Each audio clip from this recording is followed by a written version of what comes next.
제목이 조금 부담이 됩니다. 그렇죠? 현대인의 번민 그리고 위기 극복. 부드러운 음식도 몸에 좋지만 가끔은 딱딱한 음식도 먹어야 된답니다. 치아 건강에도 좋고 또 견과류와 같은 음식은 건강에도 좋답니다. 제목부터가 좀 부담이 되기 때문에 이런 말씀을 드립니다. 혹시라도 말씀이 혼란할까 싶어서 기도 제목부터 우리가 마칠 때 늘 보던 기도 제목인데 이 딱딱한 말씀의 흐름을 좀 더 잘 이해하도록 해드리기 위해서 기도 제목부터 먼저 한번 띄워드립니다.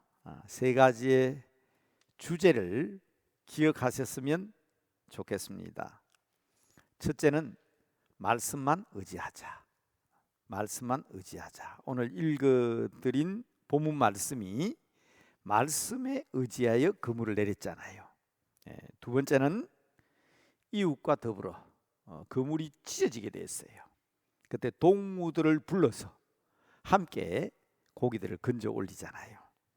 세 번째로는 새 시대에 도전하는, 지금까지는 어부의 생활을 했지만 이제는 사람 낚는 어부로서의 새로운 삶을 시작하는, 그래서 새 시대에 도전하는 다음 세대, 이런 제목으로 먼저 여러분들에게 주제를 분명히 좀 확인을 시켜 드립니다. 오늘의 시대를 위기의 시대라고 합니다. 여러분 지난 주일에 드렸던 말씀 혹 기억하실지 모르겠습니다. 이 위기의 원인을 저는 세 가지로 말씀드렸습니다. 첫째는 인간의 교만. 이 무섭고 큰 위기가 온 것은 인간의 교만이다. 그렇게 말씀드렸습니다. 두 번째로는 고집. 좀 안다고, 좀 배웠다고, 지식과 기술이 좀 뛰어났다고 해서 이거면 된다. 경험이 풍부다 해서 내 경험만 내세워서 고집 피우다가 당하는 겁니다. 그래서 여러분 중요한 것은 우리의 교만을 끊고 하나님 앞에 무릎을 꿇어야 합니다. 우리의 고집을 포기하고 말씀에 귀를 기울여야 합니다. 그런데 절대적인 이 위기의 원인을 저는 교회와 거룩한 하나님의 성도와 또 무엇보다 이 놀라운 역사를 주관하시는 하나님을 업신여기기 때문에 이런 위기가 왔다. 저는 그렇게 말씀을 드렸습니다. 갈수록 점점 더 사람들의 고통과 번민은 더 많아집니다. 모든 일이 잘 돼 가는 것처럼 보이지만 오히려 더욱더 힘들어지고 있습니다. 정말 어려운 일들로 인하여 걱정하며 고통스러워하는 모습들이 안타깝습니다. 그런데 오늘 본문 기사는 2000년 전의 사건입니다. 우리 주님은 우리 인생사, 인간들의 문제, 그들에게 닥치는 위기에 대해서 이미 간파를 하셨습니다. 사실은 오늘 이 본문 말씀 속에 현대인들이 번민하는 문제들의 해결 방안을 제시해 주셨습니다. 그래서 제가 미리 오늘 우리 주님께서 이 위기 극복을 위해서 주신 말씀은 바로 이것이다 하고 먼저 기도 제목을 확인시켜 드린 것입니다. 여러분 오늘 이 복잡하고 다양하고 이미 말씀대로 교만과 고집과 하나님을 업신여길 만큼 자기를 과시하는 이 시대의 특징을 어떻게 이해해야 될까? 학자들은 엄청나게 많은 이야기를 하고 있습니다. 그러나 저는 오래전부터 이 세 가지를 말씀드렸습니다. 해왔습니다. 21세기의 특징, 첫째, 정보화 시대다. 부인할 사람 없으시죠? 멀티미디어 시대예요. 디지털 시대입니다. 21세기 오늘날 우리가 살고 있는 이 시대는 정보화의 시대다. 부인하실 수 없습니다. 그렇죠? 두 번째는 세계화 시대다. 지구촌 시대다 그 말입니다. 세계가 이웃이에요. 세 번째로는 다원화 시대다. 다양성을 인정해야 됩니다. 한자말로 만을 다 어떤 원입니다. 옛날에는 최고가 하나밖에 없었어요. 학생들만 공부 잘하면 최고예요. 그런데 지금 그런 시대가 아닙니다. 이론주의가 아니에요. 다원주의 시대입니다. 많은 내용들을 이야기할 수 있지만 여러분 기억하기 쉽게 제가 세 가지만 말씀드렸습니다. 첫째, 정보화 시대, 의뢰의 가상세계, 디지털 시대, 인공지능 다 하시잖아요. 그러나 여러분 제가 말씀드리고 싶은 것은 이 사실은 부인할 수 없지만 아무리 컴퓨터를 얘기하고 과학화, 기계화 시대를 이야기해도 그 중심에는 사람이 있습니다. 인공지능? 사람보다 더 탁월하다면서요. 그 정보를 제공하고 그 자료를 입력시킨 사람이 누굽니까? 사람입니다. 그래서 인간화를 이야기합니다. 자, 정보화 할 때 우리 한자말 한번 보시기 바랍니다. 맨 앞에 나오는 정자가 무슨 정자입니까? 인정. 사람과 사람 사이의 인정. 여러분 우리는 하나님의 형상대로 지음을 받았습니다. 그렇기 때문에 사람은요, 사람을 그리워하게 돼 있고 사람과 사람 사이의 관계가 중요합니다. 아무리 기계화, 과학화, 정보화 해도요 잊으면 안 됩니다.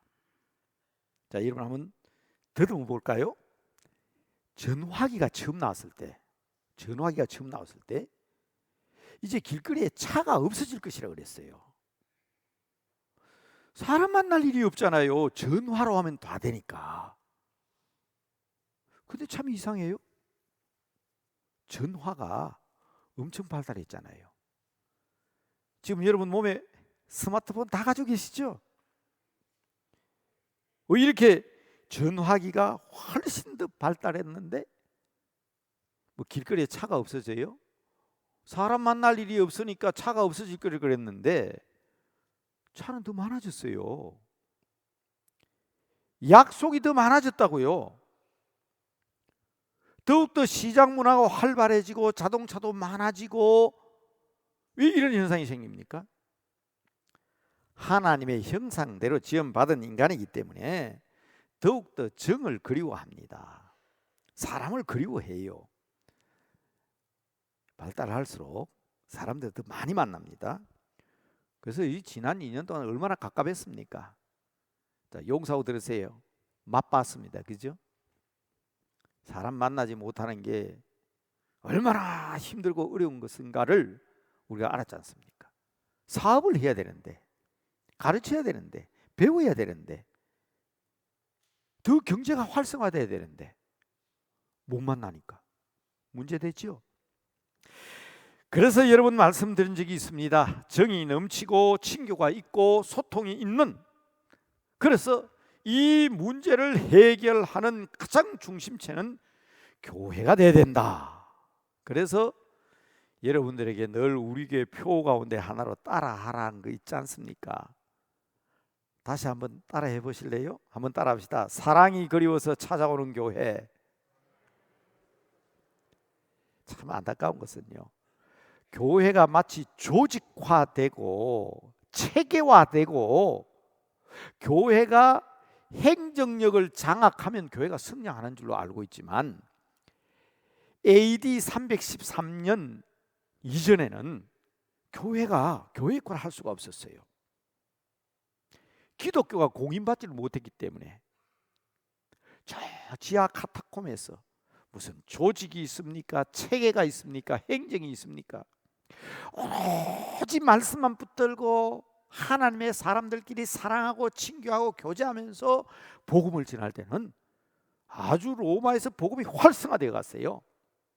그런데 우리는 자랑하지만 AD 13년에 밀라노 칙령이 발표되고 로마의 국교가 기독교가 되고 교회가 세워지고 그때부터 모든 힘이 교회의 조직화, 체계와 행정적인 능력, 그때부터 선교가 안 되는 거예요.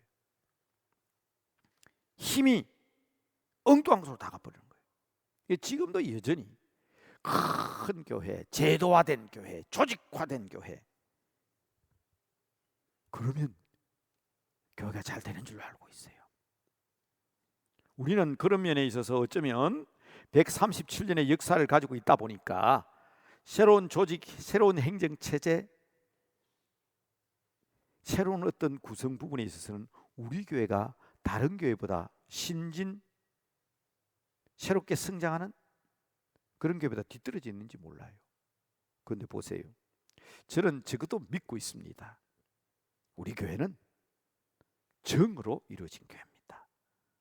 가족으로 이루어진 교회입니다. 오랜 역사 가운데 인간관계로 형성된 교회입니다. 여러분,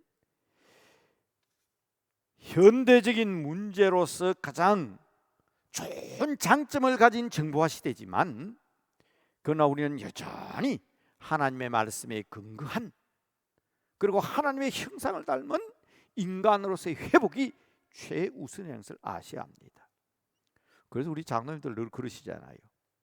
교인들 모이는 숫자는 어른들이 못 나오는 것은 그렇지만 헌금을 드리고 교회에 대한 그리움이나 교회에 대한 사랑이나 기도, 새벽기도는 아마 제가 생각할 때는 서울 장안에서, 아니 한국에서 우리 교인에 비하면 새벽기도가 우리 교회 제일 적게 나올 거예요. 저는 깜짝 놀랐다니까. 교회 부임할 때 새벽기도 시간이 200명, 300명 나오는 교회에서 새벽기도 인도하다가 떡 나오니까 새벽기도를 어디서 하는지 그것도 모르겠어요. 저 알렌 기념관 4층에서 한다 그러더라고. 가보니까 한 7명 앉아있는데 제가 주저앉을 뻔했다고. 그러나 우리 교인들은 지금 이런 상황 속에서도 영상으로 예배드리지만 구역장님들과 장로님들과 온 교회 성도들이 교회 사랑하는 마음은 여전하잖아요. 21세기 아무리 현대화되고 아무리 위기가 와도 우리는 하나님의 자녀로서의 자기 회복이 필요하다. 두 번째 얘기는 세계화입니다. 지구촌 시대라고 하죠. 부산에서 서울 오는 것보다는 지금 우리 한국에서 영국 가고 미국 가고 호주 가는 것이 옛날에 비하면 더 쉬워졌다고 할 수 있습니다. 그렇죠? 모든 인류와 민족이 다 한 가족이라고 부르는 시대입니다. 참 편리합니다. 부인할 수 없습니다. 이것을 세계화 시대라고 하는데, 세계화라는 말 단어에 대해서도 여러 가지 이야기가 나왔습니다만은, 맞습니다. 아마 지구촌이란 말이 더 맞겠지요. 그런데 여러분, 저는 이 지구촌 시대, 세계화 시대의 가장 시발점이 사실은 조직화되고 구체적으로 얘기된 것이 우루과이 라운드라고 생각합니다. 그래서 저는 그 당시에 목사가 아니었고 어느 지방신문사의 논설위원이었습니다. 그때 사설로 묶어놓은 책이 있는데 혹시 들어본 적이 있는지 모르겠습니다. 어머님의 사랑과 농민의 가슴으로. 제 책 고체도 없어요. 그래서 이 중앙도서관에 가서, 인터넷에 중앙도서관에 가서 찾았습니다. 그 밑에 보면 저자가 손윤탁 목사 돼 있죠. 손윤탁 선생의 논문 사설집 그렇게 돼 있잖아요. 그 당시 저 우루과이 라운드가 발표되자마자 그때 제가 쓴 글이 있습니다. 그때 엄청나게 강조한 것이 있는데 좋습니다. 세계화 시대, 지구화 시대, 분명히 시대가 바뀌었습니다. 세월이 바뀌었습니다.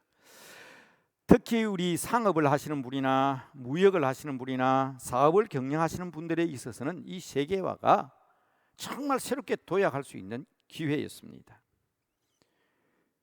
지금 부인할 수 없잖아요. 그런데 여러분, 그 당시에 비록 지방신문에 글을 쓰는 사람이지만 그 당시 제가 매우 강조한 것이 하나 있습니다. 이 부작용에 대해서 어떻게 할 거냐. 벌써 30년 전에 우루과이 라운드 말 있을 때 제가 쓴 글이지만 지금 딱 나타나잖아요. 엄청난 부작용이 있습니다. 여러분, 우루과이 라운드 세계화 시대의 가장 중심적인 정책은 국경 없는 경제 시대라는 겁니다. 국경이 없다는 거예요. 얼마나 긍정적이고 새로운 발상입니까? 그렇죠? 여러분, 저도 초등학교 선생할 때 아이들 깃달게 했습니다. 기억하십니까? 방공방첩, 불조심 강조기간. 그런데 그 가운데 어떤 내용을 달고 다녔죠? 국산품 애용. 지금 젊은 세대 말하면 그게 무슨 말인지 모릅니다. 지금 여러분, 국산품 애용 그런 소리 하면 큰일 납니다. 왕따 당합니다. 국제사회에서. 국경 없는 경제라 그랬잖아요. 국경 없는 경제. 옛날에는 자동차나 혹은 외국에 있는 물품 들어오면 엄청난 관세가 부여됐다고. 지금 그렇게 하면 큰일 납니다. 국경이 없어요. 그런데 말입니다, 그때나 지금이나 여전히 강조하는 게 있습니다. 그게 뭐냐? 제3세계 약소국들이 자신의 나라의 경제적인 빈곤을 이겨낼 방법이 사라져버리니까 뭘 강조하게 됐냐? 큰 장벽이 하나 등장했습니다. 저는 목사도 아니면서 그 당시에 그거 강조했습니다. 그게 바로 뭐냐? 민족주의라는 장벽입니다. 우리나라 사람들은요, 그런 의식이 없어요. 우리가 흔히 일본 사람들 미안합니다. 일본과 관계 맺고 있는 분들 미안합니다. 우리가 흔히 경제동물이라 그러잖아요. 수상이 백화점에 가서 이건 독일제고 이건 스위스제고 이건 미국제다. 물건 사는 거 방영되면 저것은 외제 쓰지 말라는 거다. 이건 국산품 사야지. 바로 의식이 통합니다. 근데 우리나라에서는 그런 일이 벌어지면 어떤 일이 벌어질까요? 어이구, 대통령도 독일제 쓰는데 장관도 미제 쓰는데 대부분 이렇게 바뀌잖아요. 그러니까 이 약소국들은요, 자국의 경제를 보호하기 위해서 방법이 없으니까 무슨 방법을 썼냐? 우리나라에서 쓴 방법이 있습니다. 그게 뭐냐 하면 소위 민족 주체성 확립이다.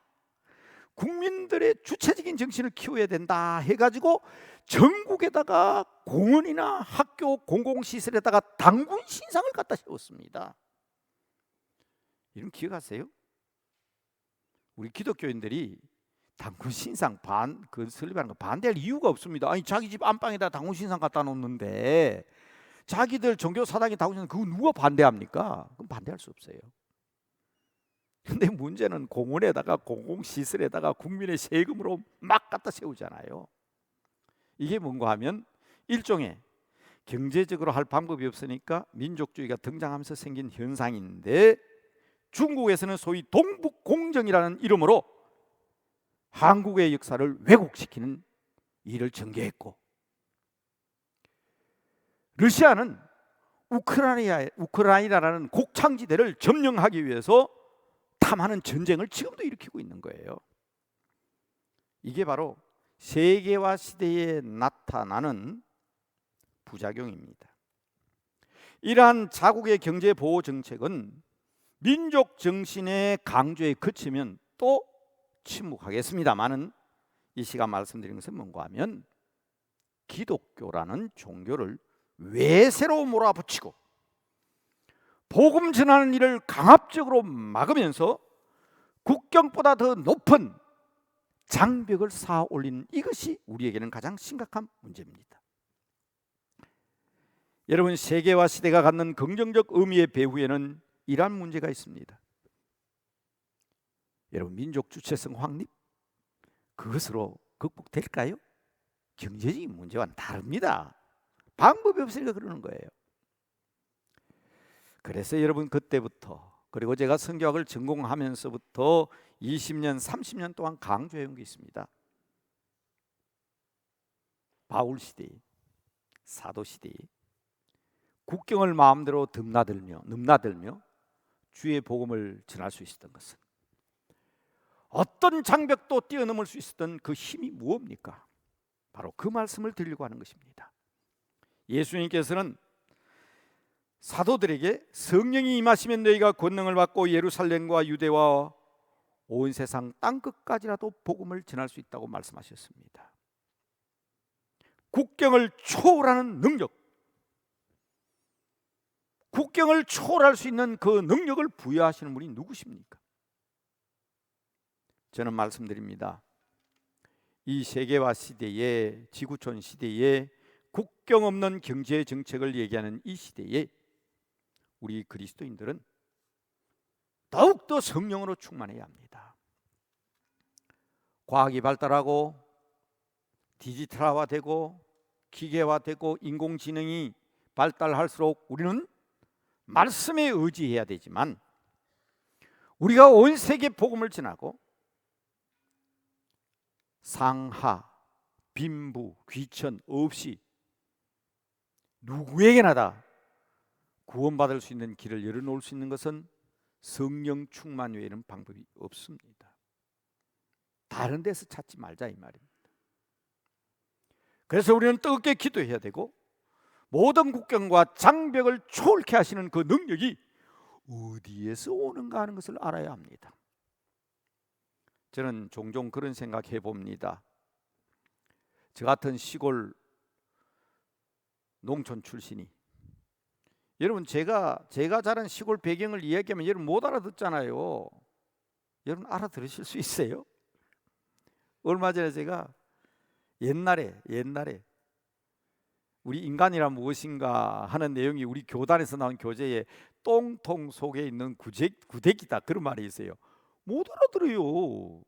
구데기가 뭔지 몰라요. 어른들은 아시죠? 우리 젊은이들은 못 알아듣습니다. 통행금지 시간이 있었잖아요. 그래서 저는 학교에서 숙직하다가 새벽기도 가는데 너무 급해서 통행금지를 어기고 왔습니다. 근데 그게 뭐냐? 여러분 어른들은 아시지만 지금 젊은 세대가 통행금지가 뭔지 압니까? 언제 통행금지가 해제됩니까? 성탄절, 석탄절, 대통령 취임식 날. 그날은 통행금지가 해제되잖아요. 그런데 지금 무슨 말인지 못 알아듣잖아요.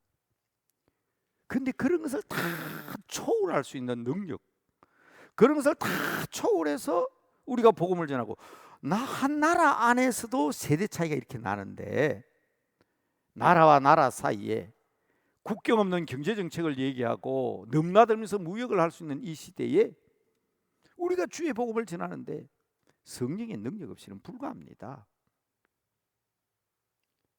복음이, 메시아가, 그리스도가 뭔지 단어조차도 모르는 사람들에게 우리의 힘으로 어떻게 복음을 전합니까?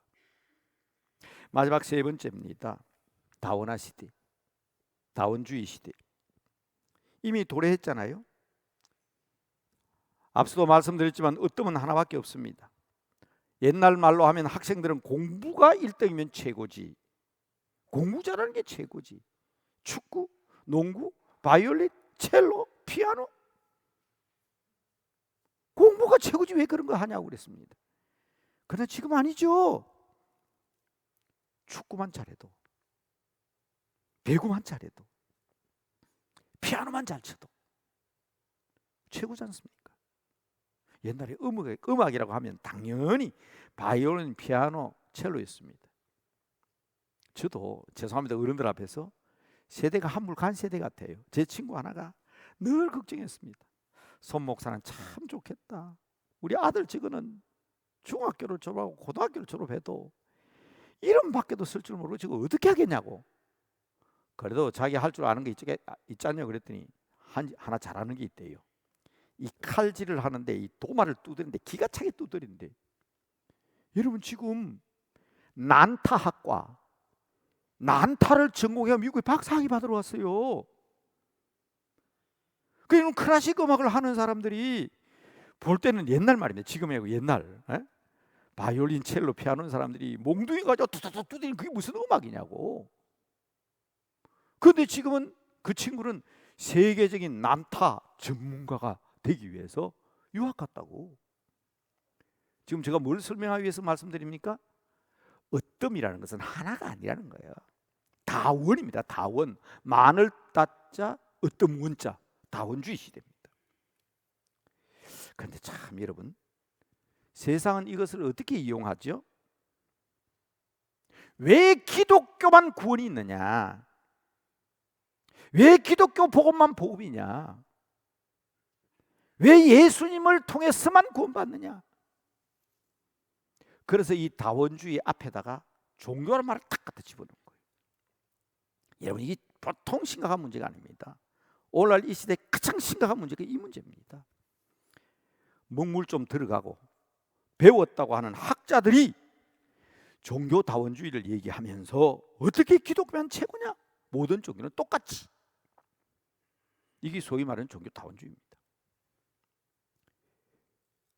오늘날 한국교회에서 목회하는 목사들은 시대의 변화도 모르느냐? 현대가 어떤 시대인지 모르느냐? 어떻게 예수님만 구원이냐? 습관을 믿어도, 마음의 뜻을 믿어도, 소크라테스의 이론을 따라가도 다 구원이 있는 거다. 좀 힘들어서 그렇지. 이따위 말을 퍼뜨리고 있습니다.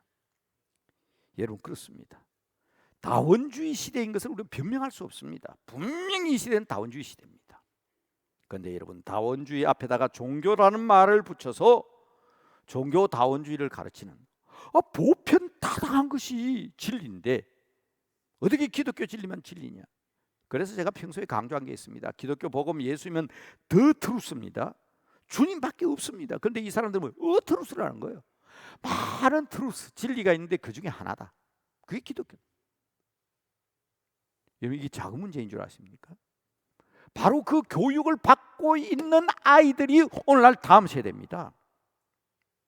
그 교육을 받고 있는 아이들이 지금 중학교, 고등학교, 기독교 학교에서 국가에서 강조하는 게 그거예요. 좋다, 기독교 학교 인정하겠다. 종교적 특성 인정하겠다. 대신에 기독교만 가르치지 말고 모든 대한민국에 있는 기독교 학교는 모든 종교를 다 선택할 수 있도록 가르쳐라. 작은 문제 아닙니다. 그래서 여러분, 서두에 말씀드렸습니다. 다음 세대를 위해서 기도하는 것은 아주 심각한 문제입니다. 진리는 하나밖에 없습니다. 그런데 그들은 기독교를 여러 개 진리 가운데 하나뿐이라고 가르칩니다. 그래서 여러분, 성경을 바로 알아야 합니다. 그리스도인들은 이 사실을 분명히 해야 합니다. 요한복음 14장 6절 나는 길이요 진리요 생명이니 나로 말미암지 않고는 예수님 외에는 길이 없습니다. 사도행전 4장 12절 말씀 천하 인간의 구원 얻을 만한 다른 이름을 우리에게 주신 적이 없습니다. 갈라디아서 1장 8절에 사도 바울은 내가 전한 복음 외에 다른 복음을 전하면 하늘에서 내려온 천사라도 저주를 받는다고 그랬습니다.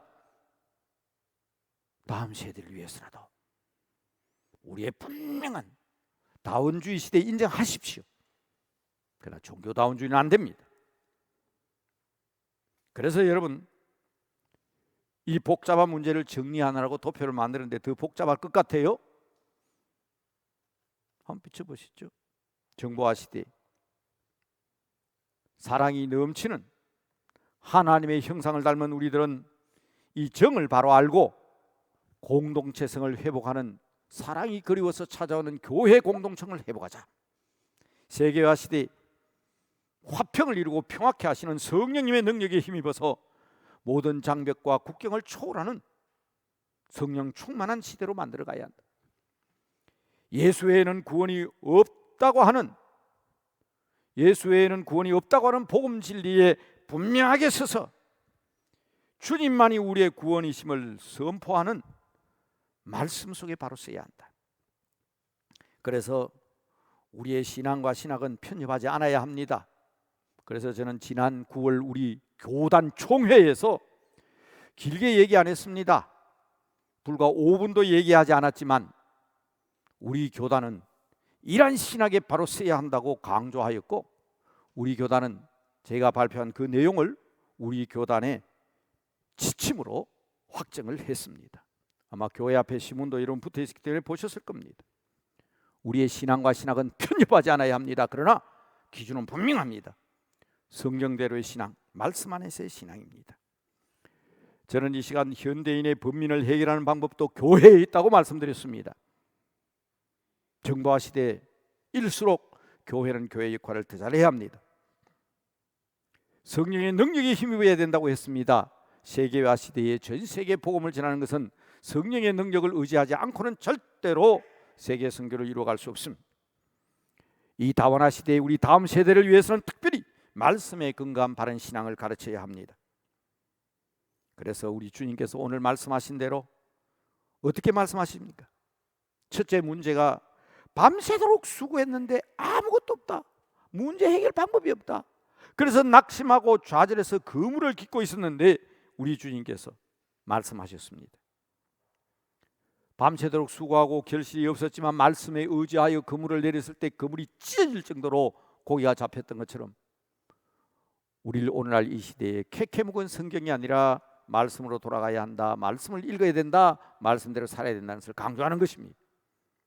두 번째 문제는 너무 복을 또 많이 받았어요. 그물이 찢어지려고 그래요. 우리 교회는요 137년의 역사를 가졌지만 여러분 알고 계세요?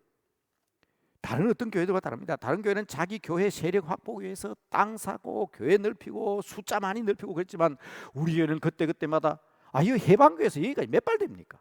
용산교회 여기서 몇 발 되냐고. 에? 그러나 우리 교회는 교인들이 부르면 부를수록 교회로 청량리 중앙교회, 해방교회, 용산교회, 지금도 저 감리교회, 기장측교회가 교회 창립 기념일이 되면 우리 교회 연락이 오잖아요. 남대문교회가 개척해줘서 우리 교회가 지금 100주년을 맞이했습니다. 120주년을 맞이했습니다. 이게 우리 교회 정신입니다. 건물이 찢어지도록 자기 욕심을 태우다가 하나님의 영광을 가리는 교회들이 얼마나 많습니까? 홀로 차지하려다가 건물 찢어지면 잡은 고기 다 놓칩니다. 그러나 베드로 형제는 동무들을 불러서 함께 힘을 보탰습니다. 이것이 바로 교회의 힘이고 능력임을 알아야 합니다. 여러분, 저는 우리 교회의 역사를 연구하면서 이게 얼마나 자랑스러운지, 어디에 가도 남대문 교회가 개척한 교회가 없는 데가 없어요. 우리는 힘을 자랑하지 않았습니다. 건물을 찢지 않았습니다. 오히려 불러서 함께 나갔습니다. 마지막으로는요, 전공과 전문인의 영역이 사라지고 있다는 거죠. 왜냐하면 갈릴리 바다에서 베드로보다 물고기 잡는데 더 선수가 어디에 있어요? 더 전문가가 어디에 있나요? 그런데 어부였던 베드로가 목수인 예수님 앞에 무릎을 꿇지 않습니까? 예수님은 하나님이십니다. 모든 것을 초월하는 분이십니다. 그분 외에는 방법이 없습니다. 무슨 다원주의예요? 모든 것을 주님의 능력에 의탁해야 합니다. 이러한 모습을 보신 예수님께서 건물 짓는 어부들에게 접근을 하셔서 낙심하고 좌절하고 있는 그들을 위하여 직접적으로 말씀하지 아니하시고 배 위에 오르셔서 무리를 갖춘 다음에 어부들에게 명령하셨습니다. 깊은 데로 가서 그물을 내리라. 여러분, 이 시대에도 교회가 필요하며 이 시대에도 말씀대로 믿어야 합니까? 혹시 이런 일로 고민하는 사람들이 있습니까? 주의 말씀을 성령님께서 분부하여 주신 대로 저는 전하였을 뿐입니다. 번민하지 마십시오. 믿어지지 않아도 순종하십시오. 내가 어부인데 목수인 네가 감히 내한테 명령하냐고 얘기하지 마시고, 사업이나 세상의 전문가는 난데 목사님이 장로님이 뭘 하시느냐고 반응하지 마시고, 오히려 개인적인 위기까지도 극복할 수 있는 길은 말씀에 있다는 것을 아시고 경력 있는 선배들과 말씀 신앙으로 살아가는 어른들의 말씀에도 순종하지만 하나님의 말씀에 순종하여 동무들까지 불러서 함께 더불어 이 아름다운 사랑을 나누는 귀한 여러분들 다 되시기를 바랍니다. 허물어져가는 전통을 두려워하기보다는, 그렇죠, 옛날에는 젊은 사람들 가르치면 말 들었습니다. 지금은 젊은 사람들 한번 가르쳐 보세요. 말 안 듣습니다.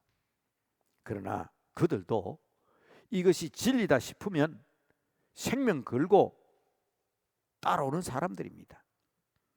그렇기 때문에 다음 세대를 위해서 할 일도 우리의 기도입니다. 그들을 위해서 기도하는 것입니다. 잠시 말씀을 되새기면서 함께 오늘 기도 제목을 확인하면서 잠깐 기도하는 시간 갖겠습니다. 기도하십시다. 아버지, 말씀만 의지하게 하옵소서. 말씀대로 순종하게 하옵소서. 진리는 오직 주밖에 없음을 알고 이 다운아 시대에 승리하는 믿음의 백성들 되게 하옵소서. 정보화 시대가 분명합니다. 정보가 분명합니다.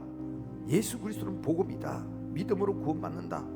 확실한 복음을 믿는 이 정보로 이웃과 함께, 이웃과 더불어 귀한 사랑 나누어가는 우리 남대문교회 아름다운 전통을 이어가게 하옵시고, 기존 질서가 허물어져 간다고 안타까워하지 아니하고 이 세계와 시대의 세계를 향하여 온 열방을 향하여 나가는 젊은이들을 위하여 성령 충만함으로 기도하게 하옵소서.